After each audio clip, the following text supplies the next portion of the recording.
दोस्तों, अगर आपने भी सहारा इंडिया कोऑपरेटिव सोसाइटीज में पैसा निवेश कर रखा था या आप किसी भी तरीके से सहारा इंडिया से जुड़े हो, चाहे आप एजेंट हो, चाहे आप सहारा इंडिया में काम करने वाले कर्मचारी रहे हो, तो ऐसे सभी लोगों के लिए 5 बड़े इंपोर्टेंट अपडेट निकल कर आ रहे हैं। अच्छा, सबसे पहले तो आपको बता दूं, अभी सहारा निवेशकों को 5 लाख रुपए तक का रिफंड दिया जा रहा है और सरकार की तरफ से इसको लेकर पोर्टल पर एक नया स्टेटस भी अपडेट किया गया है। सहकारिता मंत्रालय यानी मिनिस्ट्री ऑफ कॉर्पोरेशन की तरफ से ये सहारा रिफंड पोर्टल पर एक नया अपडेट जारी किया है। न्यू रीसबमिशन पोर्टल भी लाइव हो चुका है। तो ये क्या कुछ अपडेट है ये तो मैं आपको बताऊंगा आगे। बाकी सबसे पहला अपडेट तो ये है कि अभी एक दिन पहले आपको पता होगा सहारा इंडिया केस के मुद्दे को लेकर सुप्रीम कोर्ट में सुनवाई हुई और इस दरमियान एक बात तो ये पता चली कि सिर्फ निवेशकों के पैसे ही नहीं बल्कि कर्मचारियों की सैलरी भी लटकी हुई है। अभी आपको पता होगा ये मुद्दा सुप्रीम कोर्ट में चल रहा है क्योंकि सहारा ग्रुप अपनी संपत्तियां अडानी ग्रुप को बेचना चाहता है। तो इस पर सरकार भी अब कह रही कि रुको जरा, हमें थोड़ा टाइम चाहिए सोचने दो। और उधर सेबी का अलग से मामला अटका हुआ है। तो ये जो पूरा मसला बना हुआ है, इसी मसले को लेकर सुप्रीम कोर्ट में अभी एक दिन पहले सुनवाई हुई है।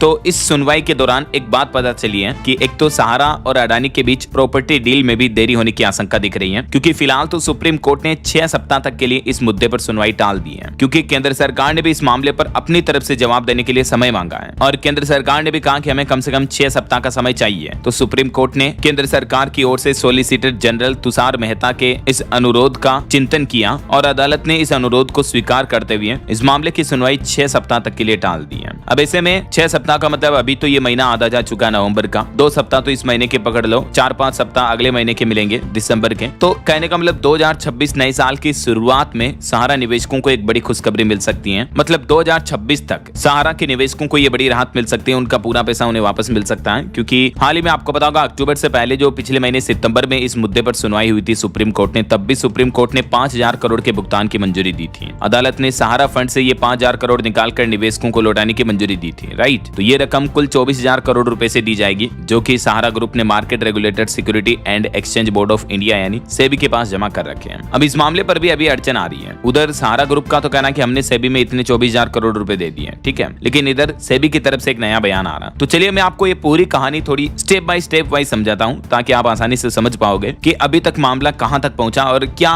इंटरनल मुद्दे चल रहे हैं, ठीक है। देखिए, एक तो अडानी ग्रुप भी सहारा की प्रॉपर्टीज संपत्ति वगैरह खरीदने को तैयार है, लेकिन फिर भी आखिर क्यों नहीं बिक पा रही है सहारा की 12,000 करोड़ की संपत्तियां। एक्चुअली सहारा ग्रुप ये चाहता है कि वो अपनी संपत्तियां अडानी ग्रुप को बेच दे और उनसे जो पैसा आएगा उससे निवेशकों का पैसा लौटा दे। सहारा ग्रुप ने इसको लेकर बिल्कुल ये भी साफ कर दिया कि जो भी ये संपत्ति बेची जाएगी अडानी ग्रुप को, ये जो भी डील होगी, इस बिक्री से मिलने वाला पूरा पैसा सुप्रीम कोर्ट के निर्देशानुसार सेबी सहारा रिफंड अकाउंट में जमा किया जाएगा ताकि निवेशकों को पैसा लौटाया जा सके, राइट। और दिलचस्प बात पता है क्या कि अडानी प्रॉपर्टीज जो अडानी ग्रुप है वो भी इन सभी संपत्तियों को एक साथ खरीदने के लिए तैयार है। पिछले महीने जो 14 अक्टूबर को अडानी ग्रुप के वकील की तरफ से कोर्ट में खुद ये बताया गया था कि वे इन सभी की सभी 88 संपत्तियों को जैसे के तैसे जिस हाल में है एज इज वेयर इज इस आधार पर खरीदने को राजी है। तो फिर आखिर मसला क्या चल रहा है, फिर आखिर क्यों नहीं बिक पा रही है सहारा की ये 12,000 करोड़ की संपत्तियां। तो अब यहाँ आता है केंद्र सरकार का रोल, क्योंकि एक्चुअली केंद्र सरकार को इस बात का भी डाउट है कि सहारा ग्रुप जो इन सभी प्रॉपर्टीज को बेचेगा तो फिर इस बात की क्या गारंटी है कि सहारा ग्रुप उन पैसों को पूरे सेबी रिफंड अकाउंट में जमा कर देगा। कहीं ये सहारा ग्रुप के जो अभी मैनेजिंग पोस्ट पर जो आदमी है वो कहीं पैसों को लेकर देश से बाहर भाग गए, तो समझ रहे हो। मतलब केंद्र सरकार को लिटरली इस बात का डाउट है। अब इस मामले में केंद्र सरकार ने क्या टांग अड़ाई समझिए जरा। सहारा की टोटल 88 संपत्तियां हैं और अडानी को बेचने को लेकर 12,000 करोड़ की डील हुई है कि हम 12,000 करोड़ में 88 संपत्तियां दे देंगे। तो मामला पहुंचा सुप्रीम कोर्ट तक और सुप्रीम कोर्ट में फिलहाल इस मुद्दे को लेकर सुनवाई भी टाल दी गई 6 सप्ताह के लिए। क्यों? क्योंकि केंद्र सरकार के जो सॉलिसिटर जनरल हैं उन्होंने सुप्रीम कोर्ट में ये कहा कि हमें इस मुद्दे पर जवाब देने के लिए 6 सप्ताह का वक्त चाहिए कि हम इस डील को मंजूरी देंगे या नहीं देंगे, क्योंकि केंद्र सरकार का जो सहकारिता मंत्रालय है वो भी इस मामले में पक्षकार बनाने की मांग कर रहा है। वो कह रहा है कि हमें भी इस डील में शामिल करो,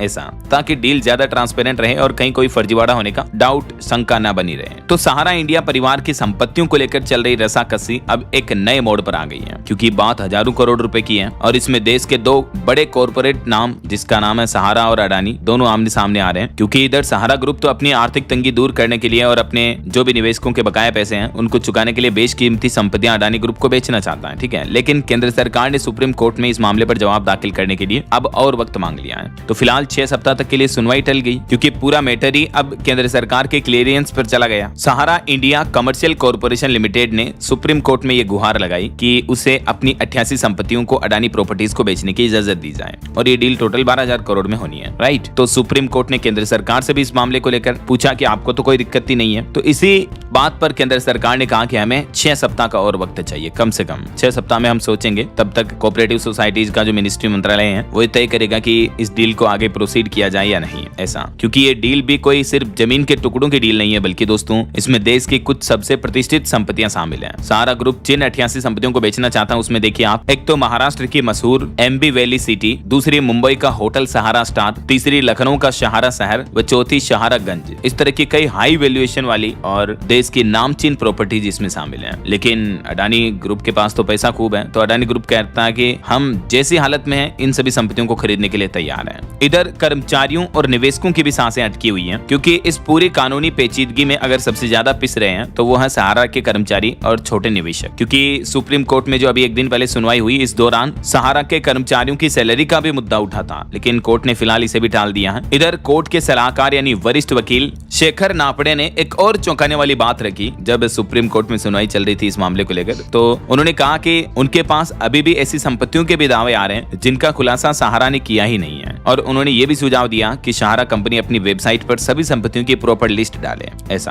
क्योंकि सहारा की दलील है कि उनके संस्थापक सुब्रत रॉय के 2023 में निधन के बाद से संपत्तियों को संभालना काफी मुश्किल हो गया है, और सेबी अपनी तरफ से भी संपत्तियों को बेचने की कोशिश कर रहा है लेकिन बेच नहीं पा रहा है। इसलिए सहारा खुद इन संपत्तियों को बेचकर अपनी देनदारियां जो है वो खत्म करना चाहता है। बाकी ये जो विवाद है दोस्तों, ये 1 दशक से भी ज्यादा पुराना हो चुका है, क्योंकि 2010 से ये पूरा मामला चला आ रहा है और कॉर्पोरेट जगत के सबसे लंबे विवादों में से एक बन गया है। 2012 में सुप्रीम कोर्ट ने सहारा को आदेश दिया था कि वह निवेशकों से गलत तरीके से जुटाए गए 24,000 करोड़ रुपए 15% ब्याज के साथ लौटाएं, ठीक है। और इधर सहारा ने भी दावा कर रखा है कि वह तकरीबन 16,000 करोड़ रुपए तो ऑलरेडी सेबी के पास जमा कर चुका है, जबकि इधर सेबी का कहना है कि अभी भी 9,000 करोड़ रुपए से ज्यादा का हिसाब बाकी है, और सुब्रत रॉय को भी इसी मामले में जेल भी जाना पड़ा था। तो अब देखना यह होगा दोस्तों कि क्या 6 सप्ताह बाद सरकार के जवाब के साथ ये डील आगे बढ़ पाएगी या फिर निवेशकों को और लंबा इंतजार करना होगा। ये तो खैर वक्त ही बताएगा, लेकिन इस मामले में अब 2 चीजें दिख रही हैं कि अगर केंद्र सरकार इस सहारा ग्रुप की संपत्तियों को अडानी ग्रुप को बेचने की डील को मंजूरी दे देता है, ठीक है ना, तो इधर सहारा ग्रुप के पास 12,000 करोड़ रुपए और आ जाएंगे। और इधर सेबी का क्या कहना है कि हमारा तो अब 9,000 करोड़ रुपए या इससे थोड़ा बहुत ज्यादा और हिसाब बाकी है, तो इधर सहारा ग्रुप के पास तो 12,000 करोड़ रुपए आ जाएंगे, तो वो इधर सेबी को चुकता कर देगा, तो सेबी के पास पूरा पैसा पहुंच जाएगा निवेशकों को देने के लिए, राइट। तो 6 सप्ताह बाद 2026 की शुरुआत में अगर इस डील को मंजूरी मिल जाती है तो जनवरी, फरवरी, मार्च तक जो पहली तिमाही होगी उसमें उम्मीद है दोस्तों कि सहारा निवेशकों के लिए पूरा पैसा अडानी ग्रुप के द्वारा सहारा ग्रुप तक पहुंच जाएगा और सहारा ग्रुप इस पैसे को सेबी को दे देगा। क्योंकि इस डील में ऑलरेडी सहकारिता मंत्रालय और इधर केंद्र सरकार भी पक्षकार बनने जा रहे हैं, तो कहीं कोई फर्जीवाड़ा होने की गुंजाइश भी नहीं रहेगी, और ये डील जैसे ही कंप्लीट होगी फिर सहारा निवेशकों के लिए पैसा पाने का रास्ता और भी आसान हो जाएगा। अच्छा, इसके अलावा दोस्तों जैसा कि मैंने आपको शुरुआत में बताया था कि सहकारिता मंत्रालय की तरफ से जो सहारा रिफंड पोर्टल शुरू किया गया उस पर अभी ये एक पॉपअप आ रहा है, देख सकते हैं आप कि new resubmission portal live now, attention depositors for home deficiencies and or payment failure have been communicated. इस पॉपअप को मैं आपको हिंदी में बता दे रहा हूँ, देख सकते हैं आप कि पुनः प्रस्तुति पोर्टल में आपका स्वागत है। एक्चुअली जिन लोगों ने सहारा रिफंड के लिए ऑनलाइन आवेदन किया है लेकिन अगर उनके आवेदन किसी वजह से रिजेक्ट हो चुके हैं तो यह पोर्टल उन्हीं के लिए शुरू किया गया। रीसबमिशन यानी पुनः प्रस्तुतिकरण आप दे सकते हैं, और अभी तक सरकार वर्तमान में 5 लाख रुपए तक के दावे के लिए पुनः प्रस्तुतियां यानी फॉर्म रीसबमिशन स्वीकार कर रही है। बाकी 5 लाख रुपए से ज्यादा की कुल राशि के दावे को पुनः प्रस्तुत करने की तिथियों की घोषणा बाद में की जाएगी, और ये जो पुनः प्रस्तुत दावों पर कार्यवाही है ये 45 दिवस के अंदर अंदर की जाएगी। तो कहने का मतलब जिन लोगों ने पहले फॉर्म भरा था और अगर किसी कारणवश त्रुटि हो चुकी है तो सिंपली आप इस पोर्टल पर जाएं moc-resubmit.crcs.gov.in। CRCS यानी central registrar of cooperative societies का जो ये पोर्टल है,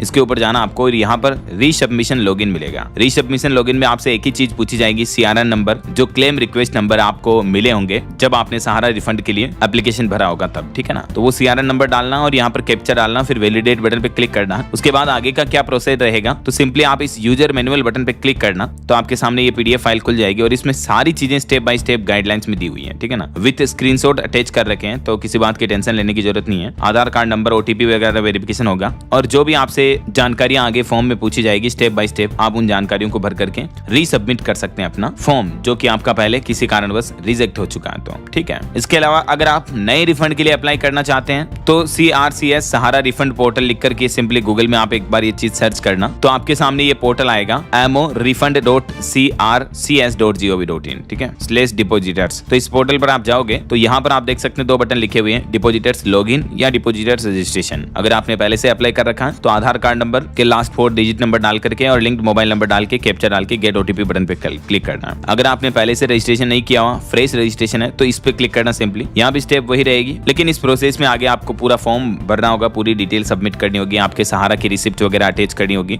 और आपका आधार कार्ड, पैन कार्ड वगैरह ये डॉक्यूमेंट स्कैन करके साथ में रखना। इस पोर्टल पर भी न्यू अप्लाई कैसे करना है सहारा रिफंड के लिए, तो इसका भी यूजर मैनुअल दिया हुआ है। सिंपली आप इस बटन पे क्लिक करोगे तो आपको ये कंप्लीट PDF में पता चल जाएगा दोस्तों। स्क्रीनशॉट अटैच कर रखें स्टेप बाय स्टेप, बहुत ही आसान इजी प्रोसेस है, तो इनको आपको कंप्लीट करने की रहेगी, ठीक है ना। ये सारे ऑफिशियल लिंक्स जो हैं वो मैं आपको इस वीडियो के नीचे अटैच कर दूंगा। बाकी अभी तक शॉर्ट समरी में बताऊं इस वीडियो के जो हाइलाइट्स रहे हैं कि 6 सप्ताह बाद सुप्रीम कोर्ट में सुनवाई होगी। अगर सहारा ग्रुप की और अडानी ग्रुप की डील डन हो जाती है केंद्र सरकार की मंजूरी के साथ ही, तो सहारा निवेशकों के लिए रिफंड मिलना और भी आसान हो जाएगा। आगे जो भी अपडेट आएंगे 6 सप्ताह बाद सुनवाई में सुप्रीम कोर्ट क्या कहता है और केंद्र सरकार क्या कहती है, तो लाइव अपडेट्स में आपको बताता रहूंगा इसी चैनल DLS न्यूज के माध्यम से। तो बिल्कुल आप जुड़े रहेगा मेरे साथ, इस चैनल को सब्सक्राइब करके बेल आइकन जरूर दबा दीजिएगा और इस वीडियो पर एक लाइक और शेयर भी कर देना, ताकि आपको रोजाना की ताजा खबरें, महत्वपूर्ण मुख्य समाचार, काम की न्यूज अपडेट सबसे पहले आपके मोबाइल पर मिलते रहेंगे। ओके, ख्याल रखिएगा अपने आप का, अपने परिवार का। मिलेंगे अगले नेक्स्ट अपडेट में, तब तक के लिए जय हिंद, जय भारत, वंदे मातरम।